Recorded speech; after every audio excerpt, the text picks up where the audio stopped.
صباح الخير والسعادة عليكم حبايبي، عاملين ايه؟ النهارده بقى جايه لكم بحاجة مختلفة كده وهتحسوها غريبة شوية، بس هي جميلة ولذيذة قوي. وهي البسارية. دي سمكة صغننة كده اسمها سمكة البسارية، دي موجودة في الشتاء بس، وبتقعد شهر أو شهرين بس في السنة، موجودة دلوقتي. دي بتجيبيها ممكن تعمليها مقلية، بتبقى حلوة قوي، طعم الجمبري كده. بس أنا النهارده عاملاها لكم مملحة، عاملاها ملوحة. المقادير معايا: هتجيبي 3 معالق ونص ملح، هتحطيهم طبعا في طبق كده، وهنزل بيهم بمعلقة عليهم بمعلقة شطة حمراء اللي هي البودرة، ونص معلقة بابريكا. وهقلبهم كلهم في بعض، ولو حباها مش ما تبقى، لو بتحب الحاجة مش حراقة قوي، خليها نص معلقة شطة بس هي الشطة بتحافظ عليها يعني. هقلبهم كلهم مع بعض بالشكل ده.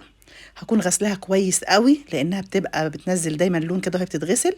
وهصفيها بمصفى، واهم حاجه بقى في البساريه دي ان انا هجيب مناديل كده وهنشفها من الميه كويس قوي، مش هقدر اعملها الا ما تكون ناشفه كويس.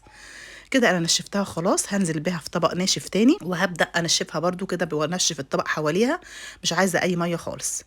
وانزل بقى بخليط اللي انا عملته اللي هو الملح والشطه والبابريكا، وهقلبها فيهم كويس قوي لغاية ما تتخلط كلها ببعض. وهجيب حوالي نص 4 معالق زيت، وهنزل بيهم عليها واقلبها فيهم برضو كويس بالشكل ده.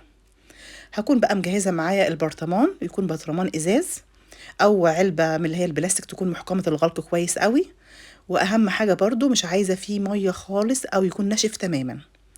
او العلبة نفس الشيء برضو تكون ناشفة كويس قوي. هنزل بنص معلقة ملح بس، وحوالي نص معلقة زيت في قعر البرطمان من تحت.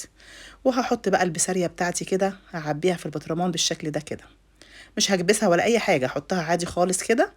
وفي الاخر برضو انشف البطرمان. الكيلو هنا عمل لي ده كيلو بسارية، انا هنا عمل لي بطرمان كبير وبطرمان صغير.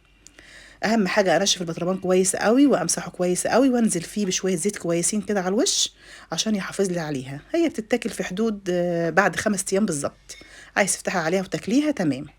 هغلفها بقى بكيس بلاستيك كده او بستريتش من فوق، عشان اخلي البطرمان محكوم، او مش عايزه يخش لها اي هوا.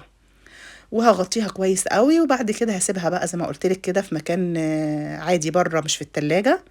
وهسيبها 5 ايام، وابدا افتح عليها عشان تتاكل.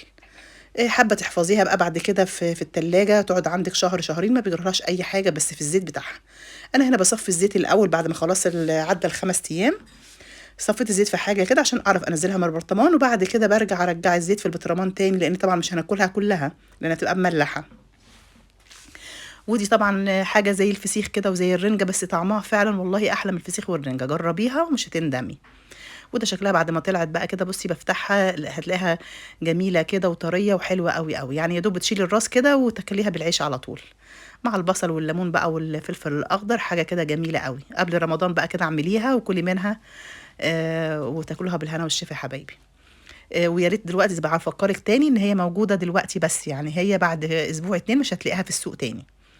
واشوفكم بقى في فيديو جديد مع اكل هنيه، وما تنسونيش يا حبايبي بقى في اللايك والشير.